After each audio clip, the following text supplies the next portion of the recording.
Okay, so I've just finished my 12 rows of the dark colors. Now I'm going to do 12, well, first I'm going to cut one of the yarns down, and I'm going to tie it in to one of the ones that's staying there so it doesn't go anywhere. Get that there, perfect.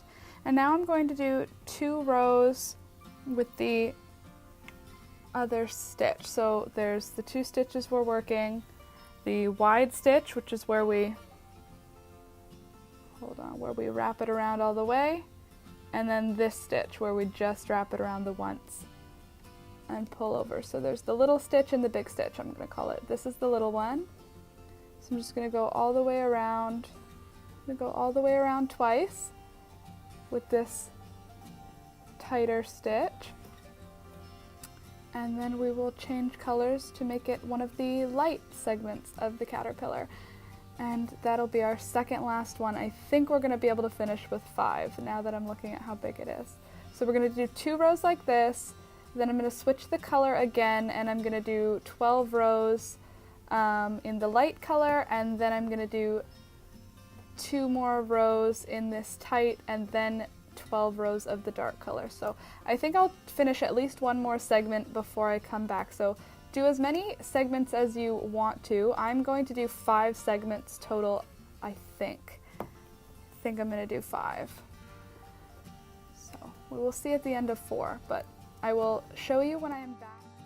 Okay, so I've just finished my 12 rows in the dark color. So I now have done dark, light, dark, light, dark, and I'm just adding an additional 3 rows, because if you remember, our first row was actually 15 instead of 12 because of that little roll we get. It ends up being about visibly looking around the same length as the other segments. So for the last row, what I'm going to do is the last 3 will be even darker. I've added the brown back in to even out the ends and to kind of, I don't know, draw a little attention to that tail end of the caterpillar cocoon.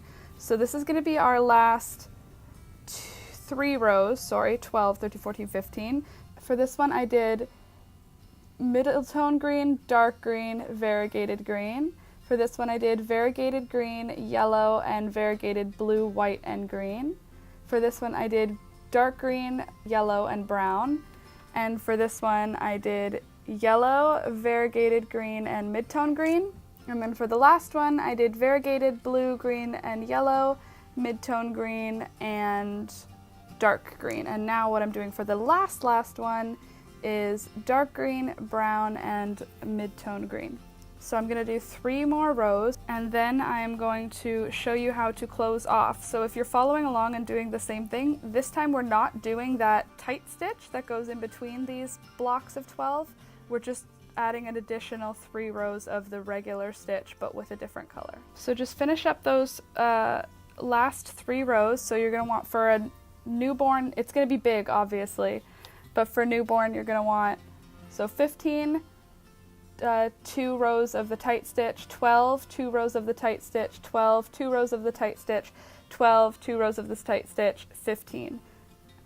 And I'm just going to finish that, and if you want to finish that and then come back, and I will show you how to cast off of the circle loom.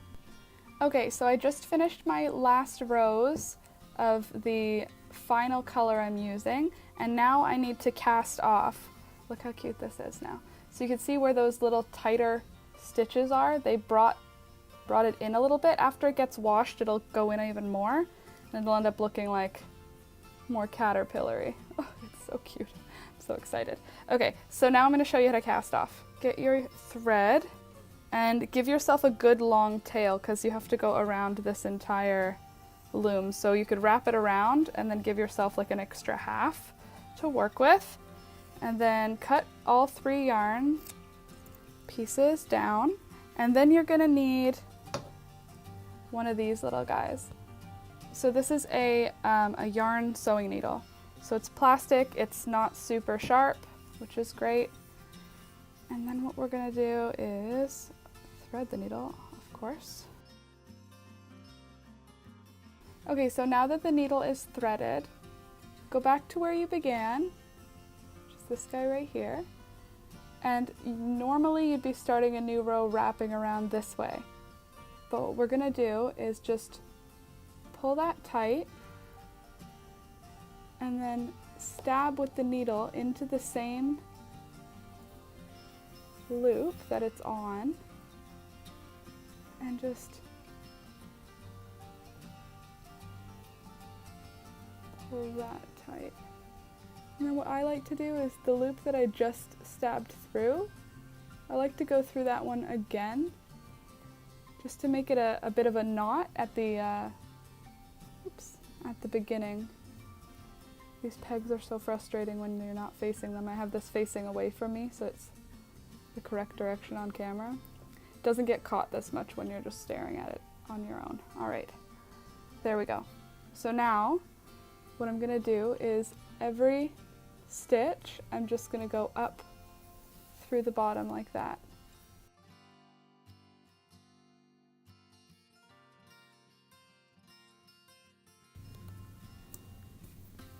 Okay, so now we're back at the beginning, and I'm just going to stick the needle back into that first one that we put it in so that the circle is complete. And then I'm going to take the little tool that came, the Loom knitting needle tool thing. I'm going to just take all the loops right off. And when you take them off, you can pull that yarn that you weaved through.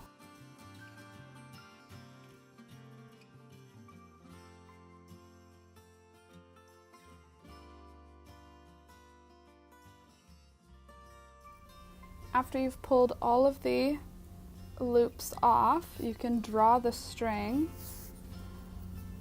pull it really nice and tight, and then you see how it closes up your little cocoon. And now what I'm going to do is turn this inside out. But first, I'm going to pull it as tight as I can. And then I'm going to stab that needle into the base across from where the string comes out. So string comes out here, I'm stabbing over here.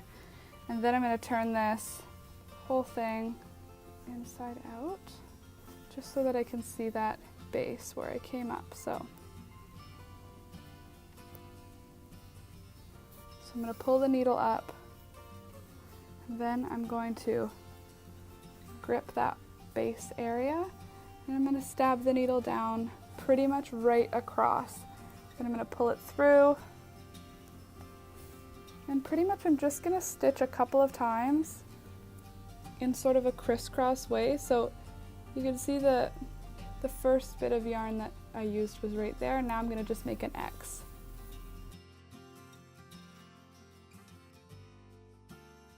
And then I'll just stitch to tie a knot to stitch that closed. This, and then I like to grab the tail, oops, and pull that like that. Perfect. Then I just tie that really tight. Now I can trim all this, turn it back the right way, and there is now the closed up little sock bottom type thing. And now you can see, once we get that washed, these little puffy parts puff out the way that I want them to, and those inner parts will kind of shrink down. It'll look a little bit more like a caterpillar body, but you can see it kind of has this sort of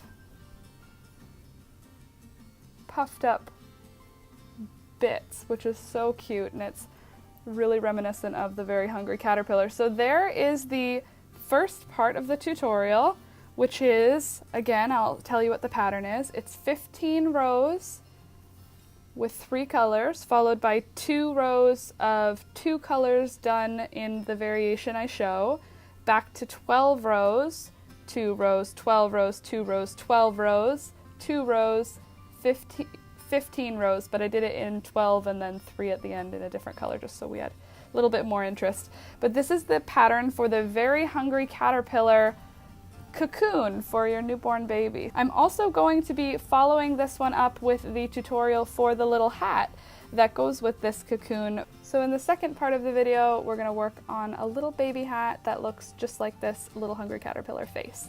So again, if you liked it, please subscribe, like the video, and comment if it's something that you did or didn't want to see. Comment what you're looking for next time.